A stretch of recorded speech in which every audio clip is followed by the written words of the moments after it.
welcome to Mindful Notions, where we help young professionals do more with less. I am, as always, your host, Sam Lee. Today, we have a special episode because we're going to be talking about a specific article.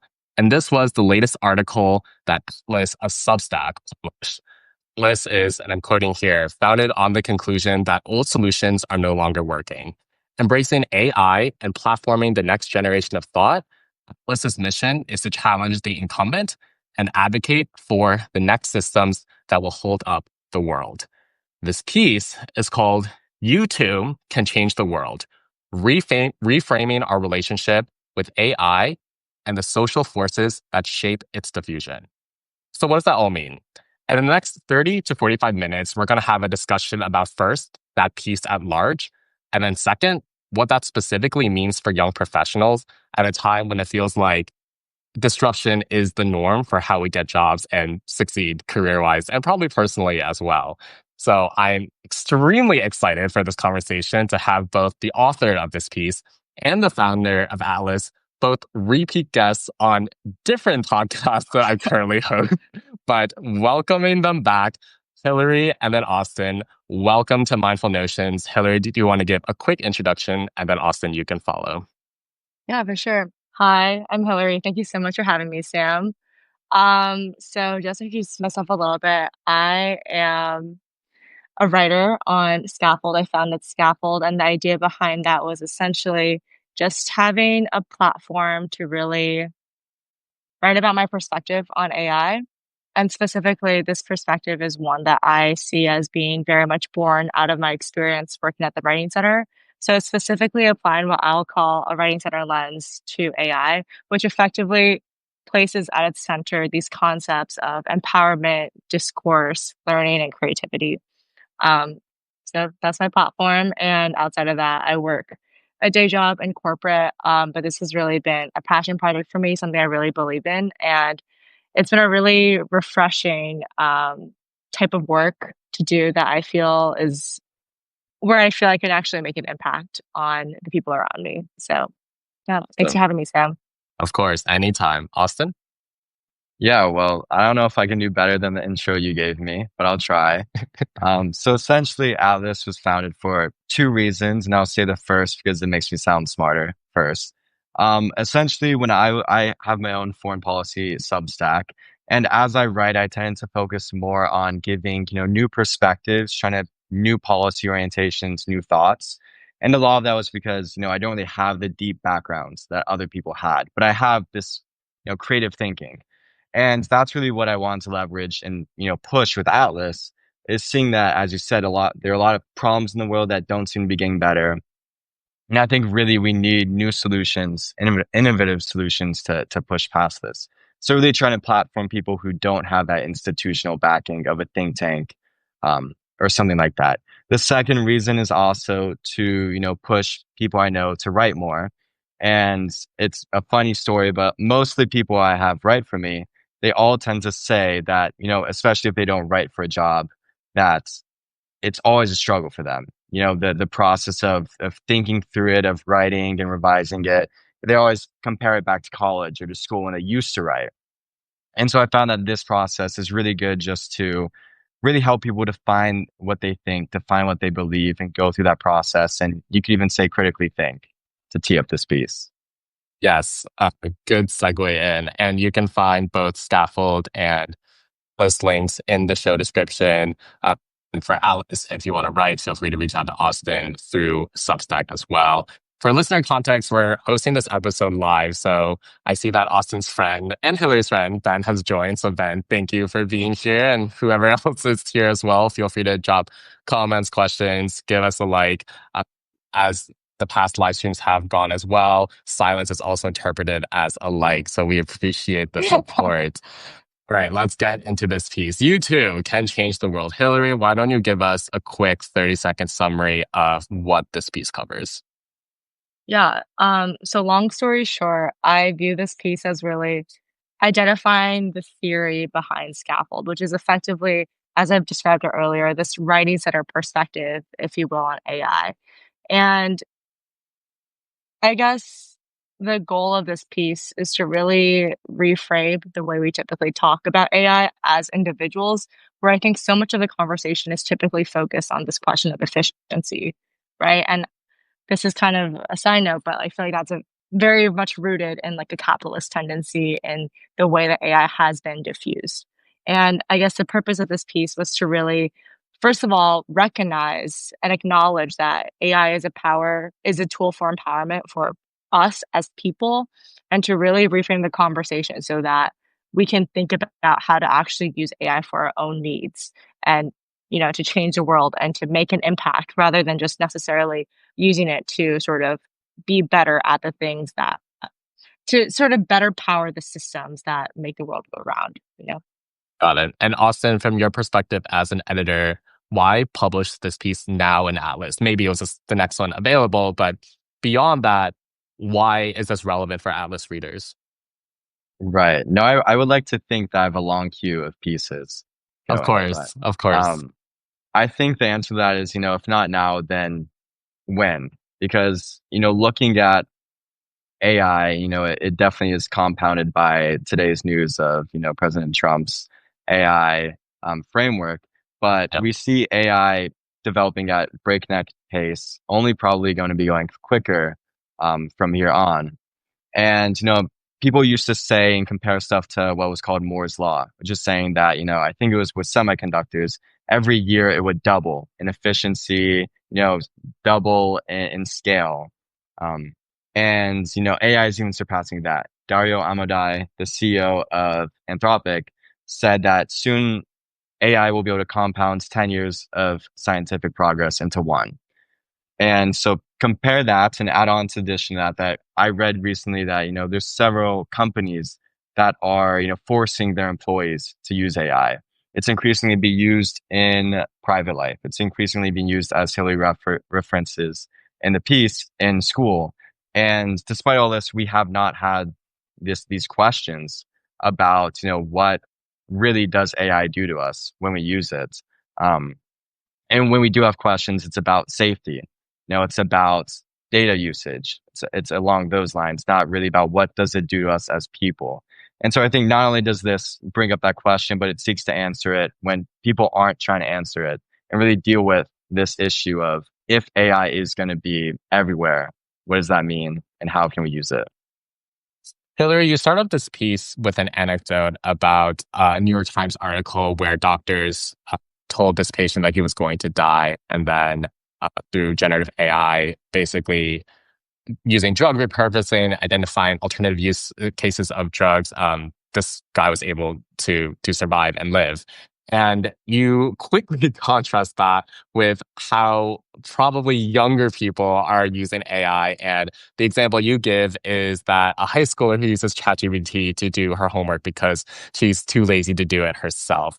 So I'm curious why you jumped to that, because when I think about young people, and maybe we can start with high schoolers using AI, I'm sure there are many cases that support that. But I'm also wondering about the high schoolers who use AI more critically, and maybe what you're advocating for, who maybe aren't using AI to cheat and just finish their homework for them, but using AI to grade practice tests before they take a math test. I'm curious if that thought had crossed your mind when you wrote the piece, or if you felt like this was the prevailing narrative of younger people, specifically high schoolers, using AI to maybe this seed quality rather than something that would advance their thinking. Yeah, no, that's a really great point, and I think it's totally right to point out that it's almost it's like two extremes, right? It's one using AI for drug repurposing, and the other using it for like literally like it's something that's arguably like morally deplorable in some ways as well, right? Like you're Sure. effectively cheating in some ways, right? I think um the purpose of that analogy was very much not to argue that was a pervasive use of AI. Although I will say that there potentially are some parallels to how we use it in work life in the sense of like it's not viewed as poorly in that context because it's not there's the concept of academic integrity doesn't take the same form. But that aside, I think the purpose of um, that section, it was honestly more of an intuitive. reaction for me. Like, and I very much, I think later on in the piece, and I explicitly note it as well, I sort of temper my reaction, but it's more so this, I had this like visceral reaction after reading that article where I was imagining the way that AI would work here, right? This idea of like drug repurposing, like going through all of the medical textbooks, if you will, like literally just like synthesizing all that information and like finding a solution that like out of so many different sources, like a human mind can't actually parse through, right? But AI can do it. And then and it results in a very transformative outcome, which is, you know, an alternative use for a drug that for a disease that most doctors may not be able to find a cure for, right? Or some sort of um, remedy for. And it's that process, right? This idea that, you know, you're going through all of these documents, right? And like also like the energy requirements associated with that. I feel like that was at the back of my head this whole time, which is like how many resources does it take to go through all of those documents to sort of synthesize to like identify that one thing that fits, right? And like when you talk about something like drug repurposing, right? Like it makes sense, right? It's like you're saving a life, right? You're changing the world in that sense. But in contrast to like high school, and again, not saying that that's a pervasive use case, right? But this idea of like those same processes, right? Those same like energy intensive processes of sifting through so much data, of like identifying like that perfect solution for something that is, you know, like it's just for you to do your homework, for you to Yeah. do one problem on today's homework. And then, you know, like it was very much a visceral reaction to just understanding that these two things are happening with the same type of technology. It's not that they're happening at the same frequency and art like or anything like that, right? It's like Right. not a commentary on that, but it's the idea that these are two viable use cases that a meaningful amount of people sort of apply. And it just feels very incomparable in that sense.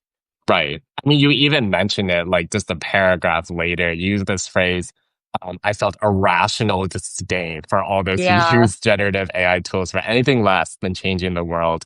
And in case people don't know, Hillary did very well in school. So maybe she's calling from a specific perspective about using cheating as a maybe morally reprehensible action.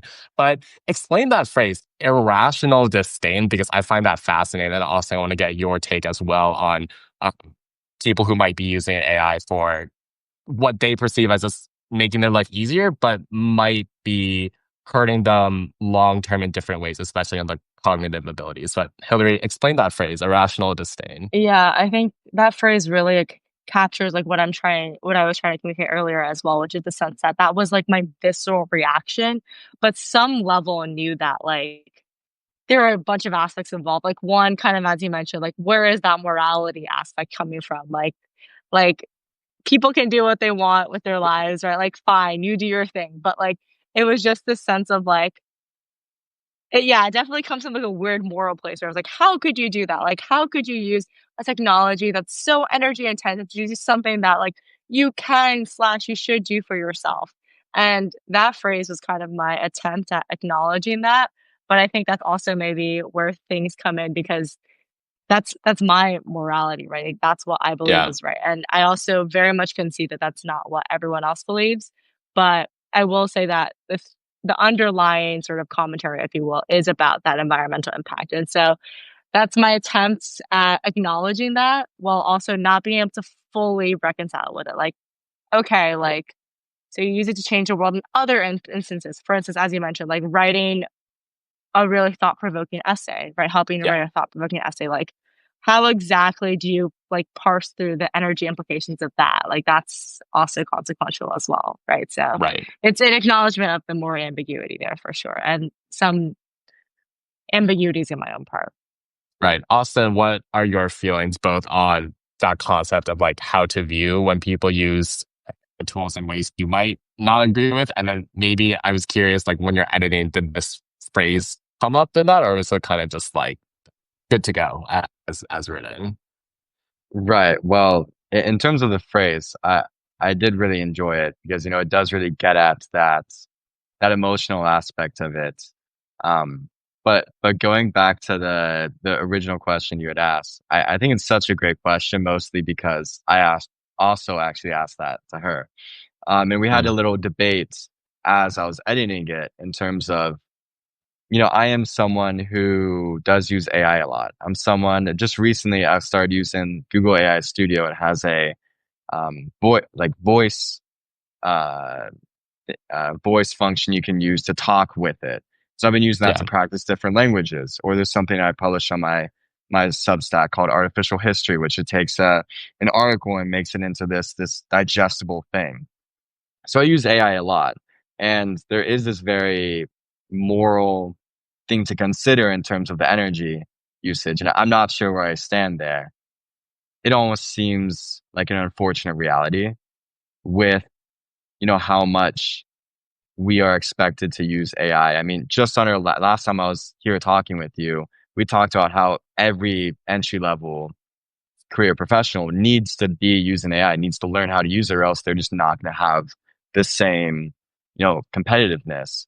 Yeah. And and that's the sad fact that to use it, you do need to use a lot of energy, water. I joked this other day, I was creating ChatGPT images for work. And I must have created like 30 of them. And I joked to my boss at the end of the day, I was like, I think I'd use like a small town's worth of energy just doing this thing that was going into a slide deck that probably would be looked over once and it wasn't that important. So in terms of the moral qualms and quandaries with energy usage, I don't really know what to say about that. That's probably beyond my expertise, and it's something that we really need to reckon with. And we've discussed this in terms of, is this something about just lowering energy, or is this lowering the tolerance you should have to using AI? But in terms of the question of that I was asking her in terms of how do you differentiate these two extremes? In terms of, I also use AI. Am I using it in this way that's, like saving a life, which is almost something crazy to say, or something that as minimal as cheating on homework? And I asked her a lot of questions, and we had a long discussion on this because it was something that I struggled to understand for a bit. And so we kind of got to this conclusion, which was how you see AI and how you use it. And the way I had implicitly understood it was seeing AI as a tool. And I think that's how a lot of people look at it, is seeing AI as a one-to-one, almost with a calculator. You Yeah. plug something in, it's just this technological innovation that why wouldn't you use it? Because it just makes stuff easier, it allows you to do so much more math, allows you to go beyond what is possible.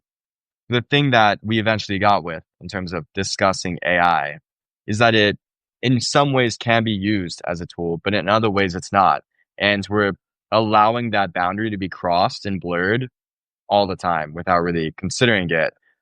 And I think where that really comes to is whether you're using it as something that is basically like a tool where you give it the whole prompt you want. You have defined what it comes out as, what its inputs are, all of that already done for it in the prompts, then it almost is a one-to-one tool. Yeah. You're just asking for it to, as they did with the alternative use cases for drugs, to either siphon through this large database, or use it to change the format of names.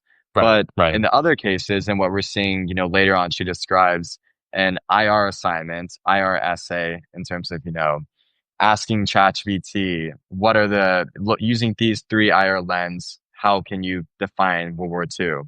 In that instance, you're giving it no real definition, no real framework. And what that's doing in that instance is it's more than a tool.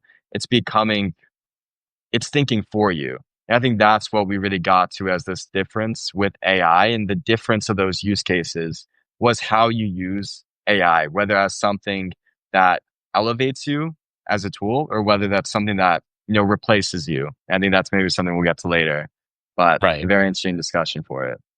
Right. And the majority of the article is broken down into these three main pillars. First, perceiving, second, reclaiming, and then third, acting.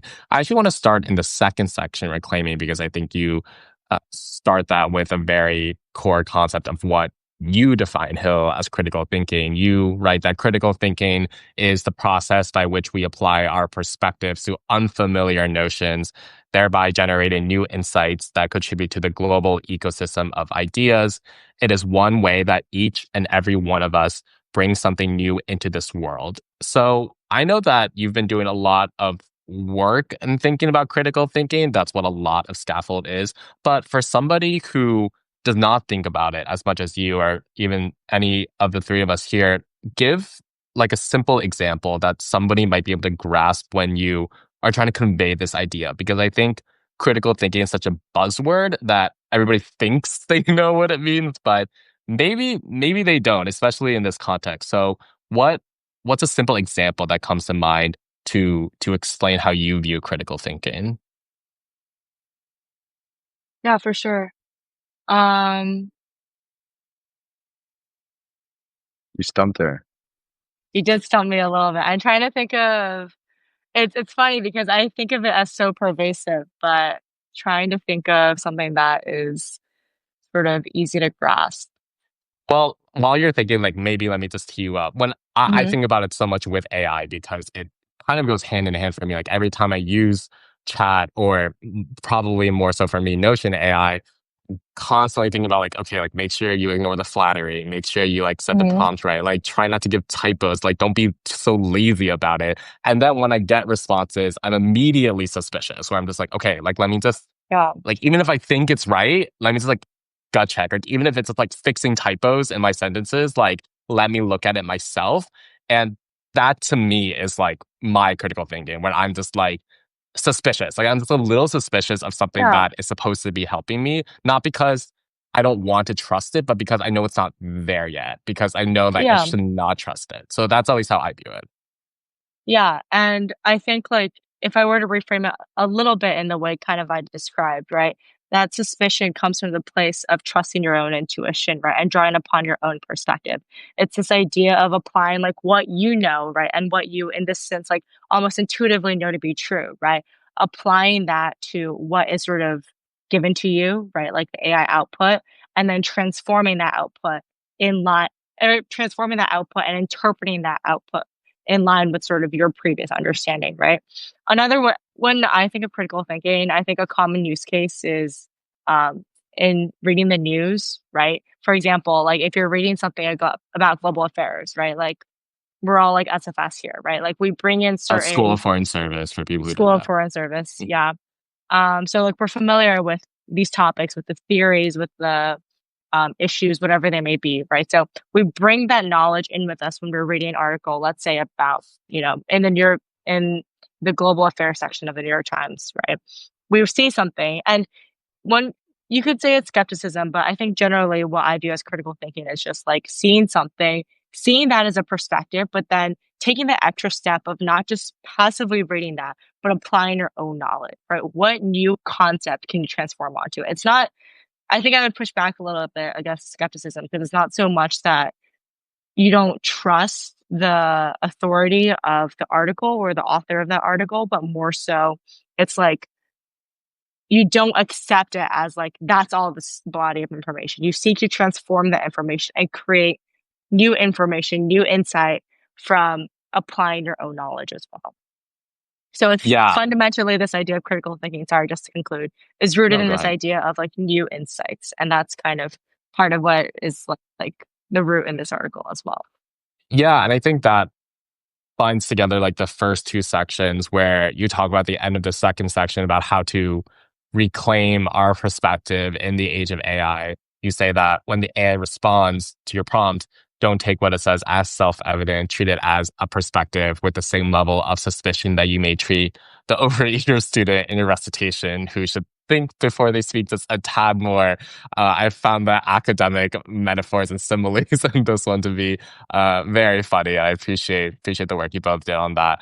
I'm curious, Austin, as somebody who does use AI very frequently, has has your perspective on like how to best critically think changed at all since you started using AI more heavily, or do you feel like you're still just applying whatever principles you might have had during our college days and then just applying it to how to use AI now?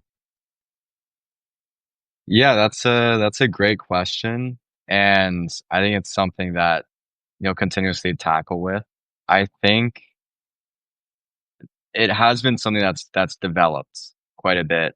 Um, Especially because at the beginning of when I started using AI, I think I mentioned this last time, but I did not use AI pretty much at all during college. And I really started at work with a boss who really pushed me to use it, mostly be just because it did stuff faster. And it did stuff better in a lot of ways. But I found myself slowly becoming dependent, becoming one of those people where when I tried to write something, I was like, oh, I can't do this anymore. It's hard Yeah. for me. And so that's that kind of pushed me to write more because it was this desire to regain this ability to write and in a way critically think. But it is in this interesting spot now where I've had this moment of realization. And I think it goes to what you were saying earlier and something that Hillary also picked up on in terms of, you critically think about it because you know it's not quite there yet. And so that brings this question into it of what happens when it does get there? What happens when it is something that, for all intents and purposes, is miraculous, is a PhD in every single field, is, it critically thinks for you. What happens to your thinking there? And I think the only way we can go about it, in my eyes at least, is to return to what Hillary was saying, is going back to this idea of using it critically, not in terms of doubting it per se, but in terms of knowing that you have a perspective yourself. And that regardless of how smart the AI can be and how much you maybe should use it at some parts, because it is easier, because it makes you capable of doing stuff you previously weren't able to do, to know that regardless of that, you can add on to it, or there is something special about you. Just as, maybe in the future where AI becomes a quote unquote person, maybe there's something special about it, you know. Yeah, and if I could just, like, even follow up with that analogy, right? The sense of, like, if AI becomes as smart as, someone with a PhD, right? Like, to bring it back to, like, a school context, right? Because I feel like that's what's familiar to us, but you're talking with a professor, right? They have a PhD. Like, it it's tricky, right? Because I my perspective would be engage with that professor, right? Like engage in productive discourse with them. And I've been lucky where I've had relationships with professors that have encouraged me to do that. That have been like, Yeah. your opinion matters. Like, tell me what you think. I know that I have a PhD. I know that I have expertise in this area, right? But I'm still curious what you can bring to the table and I want to have a conversation about it. And it's exactly that perspective where it's like you see what in order to participate in a conversation like that, you have to see your professor as not just like the authoritative source, but as a perspective, as another perspective for you to engage with, for you to sort of collect, like to add value to. So I would just like tie that out a little bit. And if I could Yeah. add on to that really quick, I think Sure. when I read this piece, my first reaction to her was, this is exactly what Atlas is meant to be. It's meant to provide, or the idea of critically thinking and engaging with this is exactly that idea of trying to provide new perspectives, recognizing that new perspectives might not have the acclaim behind it, but is valuable in its own right, and perhaps even in a way more valuable because it is new. And as we see AI increasingly be trained on either, if you're in China, on prescribed data sets, or on specific data sets that are given to it, you're gonna see this one perspective come through, or that's at least what a lot of people are fearing. And so there is really benefit to not being part of that data set, or at least to having a perspective outside of it. For sure. I just want to mention that I wrote a piece for Alice earlier. So Austin saying that this piece is what Alice is all about. I Oh, will be remembering that. I guess my piece didn't hit that bar, but you I'll, just I'll have to one up try. it I'll try now. next time. Yeah, I'll try next time. I want to pivot a little bit before getting into the last part of the piece, which is about acting, and that's where I think Hill, you really lay out these nice solutions to hopefully lead into more of these pieces, because I will say it kind of leaves you wanting a bit more. But I think that one thing that we've brought up a few times now is the academic context. We all met during college, and college wasn't that long ago, but we're all young professionals now. And maybe you two will be going back to grad school, maybe me too, but definitely much later. I'm very happy not being in school. But we're all young professionals. We're all somewhat on LinkedIn. We all have Substacks. We talk about young professional stuff a lot. And I I want to talk about this archetype that's emerging of this young professional that may or may not have graduated college, but is 10xing, 100xing their productivity. They're vibe coding the latest new app. They're telling everybody that they don't need a CFO anymore, a COO, because they're AI agents. That I feel like has rapidly become most of my LinkedIn feeds, and I hate it. But I hate that I can't look away. That's more where I'm coming from because, of course, success needs to be recognized. But I'm curious what your piece home means for that demographic because I think more and more as we see people our age or younger use AI in truly brilliant ways, but potentially stupid ways as well. And they're just kind of, I mean, like they're no smarter than, the rest of the failed startup founders the generation before. Of course, some are going to make it. But I think what I'm trying to get at is I think you asked all these questions about like, why would you use AI in a cheap way or like who are you beholden to shareholder wise? But what about the people who like really view these tools as their way to success and they're willing to like do whatever they can to use it as much as they can to get to that, whether that's money, fame, influence, you name it. What would you say to that demographic that I think is a sizable portion of our generation? Mm. As in, like, using it with the ends of success in mind, kind of, right? Like, these conventionally defined notions of success.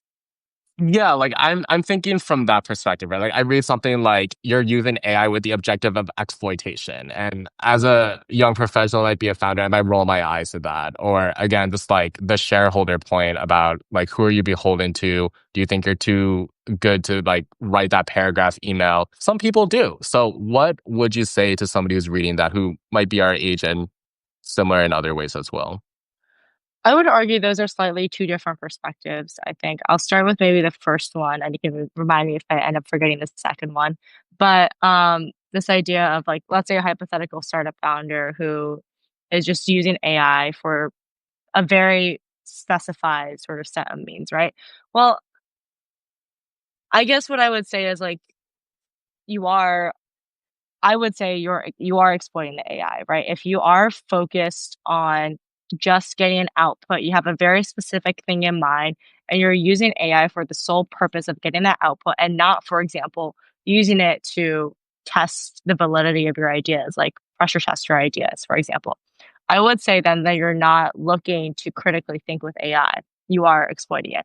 And I'll say here that when I say that word, I actually don't mean it in any sort of value judgment sense, right? Like in terms of like my own like intuitive reactions aside, like genuinely, right? Like that's it is what it is, right? I think this maybe ties into the second example as well, where like someone's writing it to using it to write their emails, right? Fine. Like I'm not saying you can't do that, right?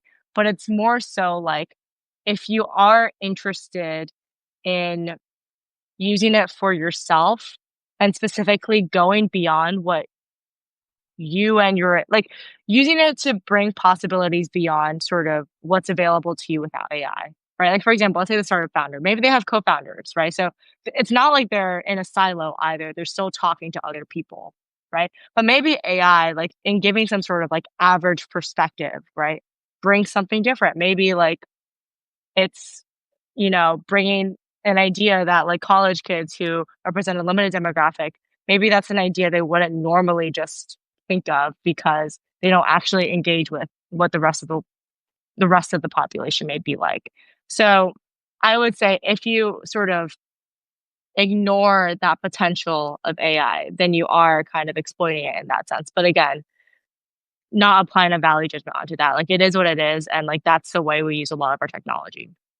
Right, right. And I think the way you end the piece is indicative of like that perspective bringing that both you and Austin have brought up. You mentioned that although it feels pompous to say, given the sheer amount of people, of experts who actually work in this field and can code, there should be a parentheses vibe in front of that at this point. I do think that I have a different perspective. And I really resonate with that because I don't think before I started heavily using Notion, which is a productivity tool for people who might not know, I don't feel like I got that. Like for me, technology enabled me to start developing my own thoughts outside of school or what I read on the news or my parents or my friends. It allowed me to put all of those sources into an area. And there wasn't Notion AI back then, but before and after start developing my own perspective. And now it is with Notion AI.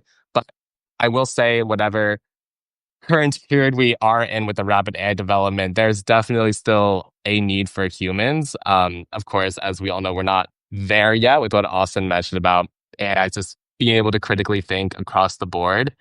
I'm a Notion ambassador, so I'm really lucky to test out new Notion AI features, some of which haven't been released yet. I'm really excited for them to get out there because I think Notion just keeps hitting it out of the park, if you ask me. But they continuously break. So like, and the product people know that. They're always asking the ambassadors, like, okay, like either like type in the feedback in the Notion app or like just tell us what is going wrong because like we know things will go wrong. And I can't say where we're going to be in like a year from now or 5 years from now, but I kind of like that we're in this period where at least we have companies like Notion, like others, that have that human AI partnership where it's not like I think sometimes these AI companies get a bad rep, sometimes deservedly so, but as if they're just like evangelists or evangelical and just want to promote AI. But no, like we have very smart people working on this and they're very aware of AI flaws. And if you're a company like Notion, like they're smart enough to empower a group of Notion users to like help them out even more so. So I think going to like the different perspective, I'm curious, Hillary, how did you decide to end the piece like that? And then also want to get your take on if you could say more like what a different perspective really means as AI continues to develop. But Hillary, why close it out like this? Yeah. Um, I think the way that I see it is like me just practicing what I'm preaching. Because the whole idea is like, believe in yourself, right? Like you too can change the world, right? And I think that bit at the end there was me trying to like put that out there. Like trying to put out like it's scary, like it's hard for me to like speak myself into this space. Like it feels very scary because like in terms of like how I like view my relationship with AI, it's very much non-technical as I've already like you've alluded to and also I mentioned in the piece. It's more like experiential, right? But at the same time, it's like I do think I have a different perspective. Like I do think that I can actually bring something into the conversation and change the conversation in that way. So that's kind of how I view that ending. And then Austin, just speak a bit more because I think you spoke on like that different perspective idea and how that changes with AI. Like curious, like what does that mean, especially for like young professionals as we kind of like grow up with AI tools continuing to develop much faster than us. Yeah, definitely. I mean, you read my mind exactly what I wanted to talk about. And to kind of answer that question in a roundabout way, I want to talk about what really stuck out to me the most in this piece was this line where Hillary writes, maybe some of us entry level people even think that AI should replace us. And the reason why it stuck out to me so much was because this is something I have thought before. You know, working at my job, I'm like, I can't be replaced so easily. And a lot of the times, you know, entry level work is, you know, maybe this is something going back to capitalism, as Hillary loves to point out, that, you know, entry level work is almost derided to a point. It's valued less as it's entry level. You know, it's given to people who haven't earned their chops. It's basically synonymous with doing busy work, with doing work that is you know, replaceable by any person in a way. And, you know, when you're going through it, I think a lot of people would say, why not replace that? You know, why not get rid of answering, you know, 100 emails a day when AI can do it immediately. And I think my response to that isn't to say, I think there's some ways you can say, well, like, oh, just, believe that you're more important, but that doesn't change the fact that jobs are being replaced. And I think it's almost disingenuous to a point, um, to go about that angle. But I think what the article really challenges people to believe is, or to really call for, is that this is a moment of potential redefinition. You know, people are saying and talking, and I even write about it, that there's threats of the entire white collar industry, at the most, if not all entry level jobs could be done away with. But I think instead we have to think about this as a potential point where we can really redefine what entry level means. And almost get back to this root of thinking about entry level not as synonymous with busy work, not as synonymous with, something that no one else wants to do, that anyone can do, that takes no skill, but as synonymous as someone who just entered, someone who has a new perspective, who can really learn about an industry, but also provide input into an industry as this very entry level, very low stakes role. So really, I think we should look at AI not as, I think there's a lot of doom and gloom about it, of taking away entry level jobs. And it has that very real threat. But I think this piece, in one way calls for people to look beyond AI as this exploitative tool, or as this tool to be exploited to make life easier, and really think about it as a tool that can really reimagine our world. Think about an entry level Yeah. job where you're not working the spreadsheet 24/7. Instead, you're shadowing someone, or you're really thinking about these issues, or, doing the analysis yourself. Yeah, for sure. Before we do a fun lightning round, Hillary, Austin, do you guys have any questions for me? I know Hillary had asked me before if this was a back and forth situation, so I just want to make sure I give Mm, that opportunity before we wrap up with a lightning round of questions. yeah, I guess when y when you think about the relevance of this piece, because this is within the context of young professionals, right? Yeah. Do you think of it in terms of principally what you're doing sort of in your day-to-day work and your, like, explicit sort of defined career path? Or and to what extent do you see this as also applicable to work that you do outside of that path? Uh, Keeping in mind that you yourself sort of pursue multiple lines of work simultaneously.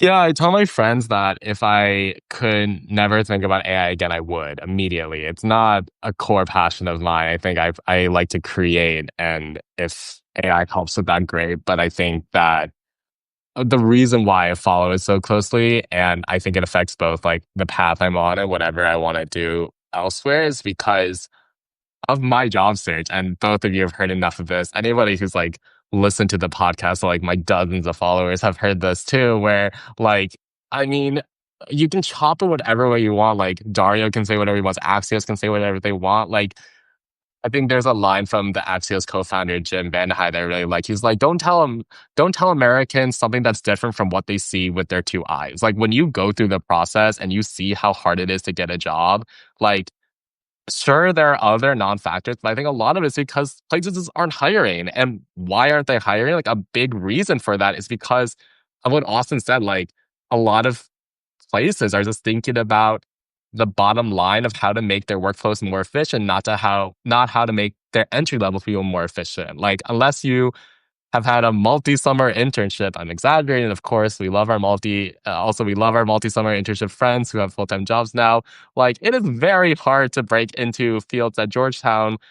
Mm, Students specifically are very accustomed to breaking into, like consulting, finance, a growing number in tech, I would say, I would hope, because I was part of this effort.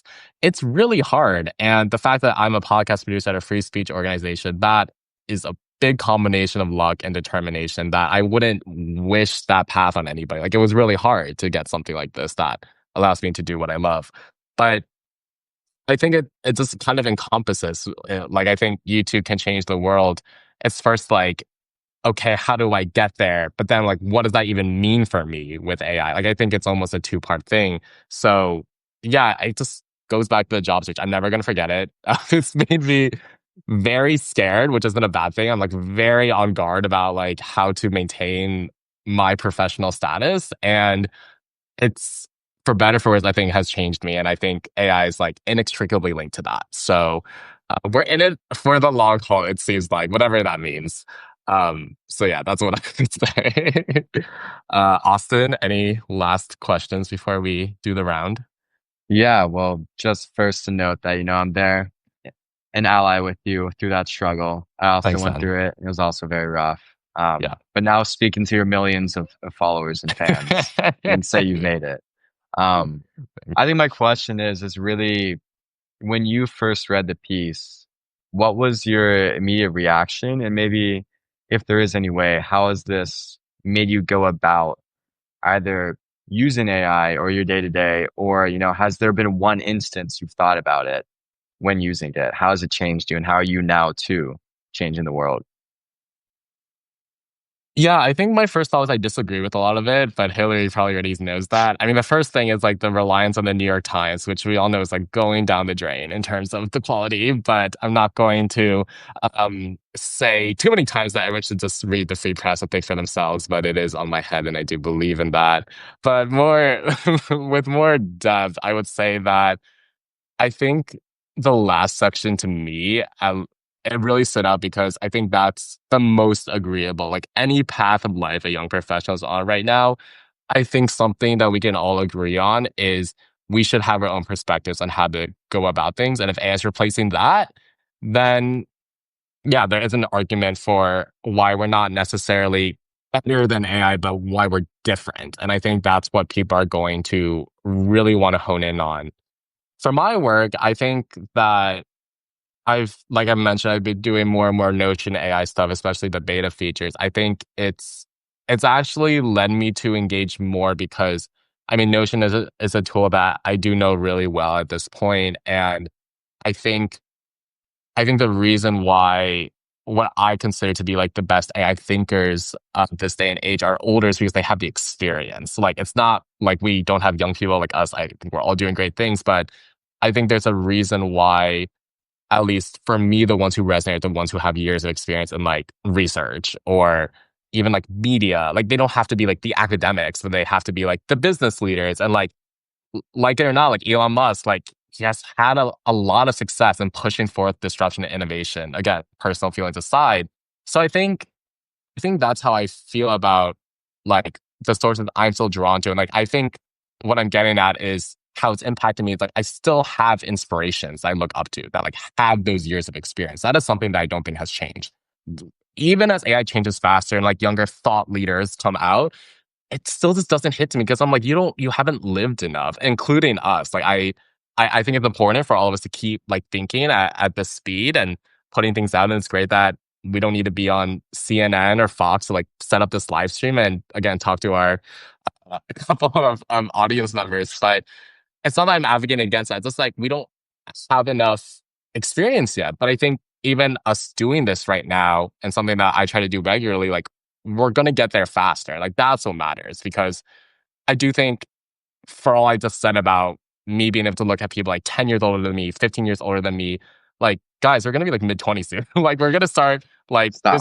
there's a reason why I know I won't speak too much on it, but there's a reason why it's like Forbes 30 under 30. It's kind of like, there's like certain benchmarks where you're like, oh, like by this age I should do something. And of course we're not beholden to that, but we're in and continue to be in the prime of our lives for at least a bit of time. And I do think, at least for me as somebody who down the line wants to add more members, like I do feel a sense of urgency where I'm like, I want to do a lot with what I have now, with all the privilege I have now. And then later on, I can choose. I can choose to engage this. I always want to talk to you guys like in this casual format, no matter how big or small it is. But like, I think later on with all the other work I do with podcasting and writing and the Notion stuff, like I can choose that's where I'm working towards. Okay. Well, hopefully there'll be a part two of this article or, we'll talk again. But just to wrap things up, I'm gonna do a previously unannounced lightning round. I'm just gonna base it off of Hillary's articles. So these are just like either ors and just try to answer with one sentence. You could provide a little bit of explanation, but just, keep it succinct as possible. Okay. First, do you learn more in high school or college? Hillary and then Austin. I learned more in college. Okay. I Do you learned want more to say a frameworks little in bit? college. Okay. Okay. Austin.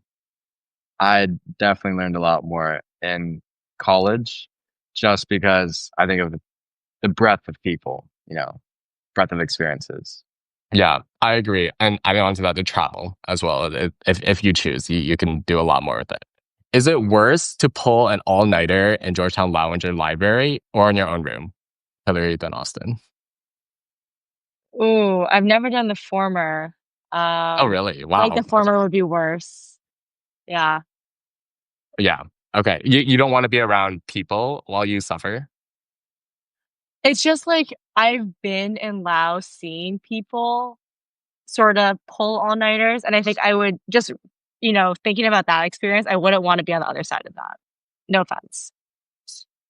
Mm. Okay, that's a little judgmental. Um, well, I've never done either, but I'd honestly probably say I was leaning towards Lao, but I think I'd have to say home because I'm a very inwardly lazy person, and I think the thought of having to walk home at the end would hang over me the entire time. Sure, sure. I've also done neither, but I would actually do Lao so I could at least like be in the company of other struggling people and maybe, I don't know, make a new friend. But I don't know. We would have to play that out in real time, which hopefully will never happen. Uh, I had another one in mind that is slipping away. What is a worse time to talk to a professor? At the end of their office hours where they clearly want to leave, or right after a class session that they clearly want to leave? Hillary, then Austin. Mm, I think at the end of office hours, 'cause I think professors I would argue professors should expect students to sort of have thoughts and feelings and reflections after class, whereas after office hours, that's a less defined time to start with. So I think there are rightfully more boundaries around that. So, Austin? I would definitely prefer to do it in office hours. I feel like there's been way too many times I've stood, that awkward distance away from the professor as, there's maybe like one person ahead of you, but then they have a 10-minute conversation as you're waiting just to ask one quick question. So yeah, Yes, office hours. I agree. And that can happen in office hours too, but I think less so. So, yes, Mhm. I would side on that. And then last one, what's worse?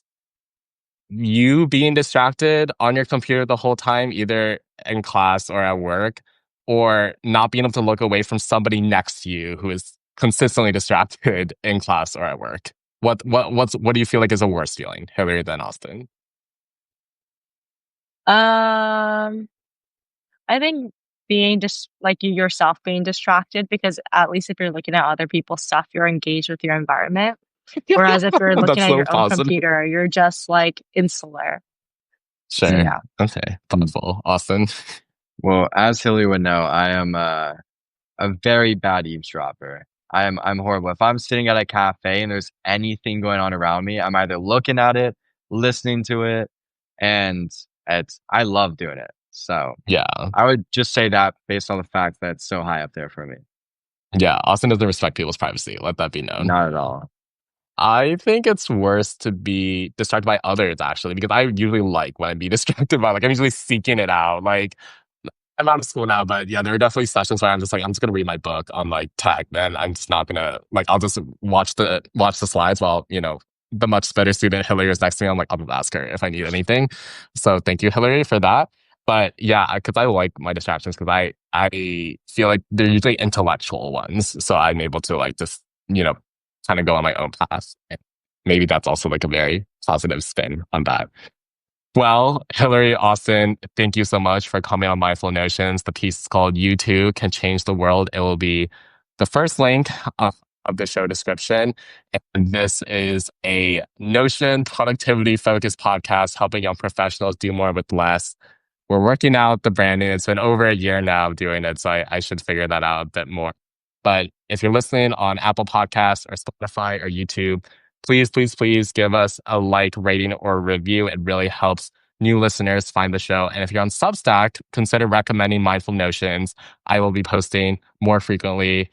Nothing more specific than that, so I can hold myself to that. But this is the Substack that I want to be engaging more, especially the later half of the year. So any support is much welcome. Thank you to everybody who joined the live stream. Thanks again, Hillary and Austin. And we'll see you next time. Thanks, guys. Thank you. Thank you.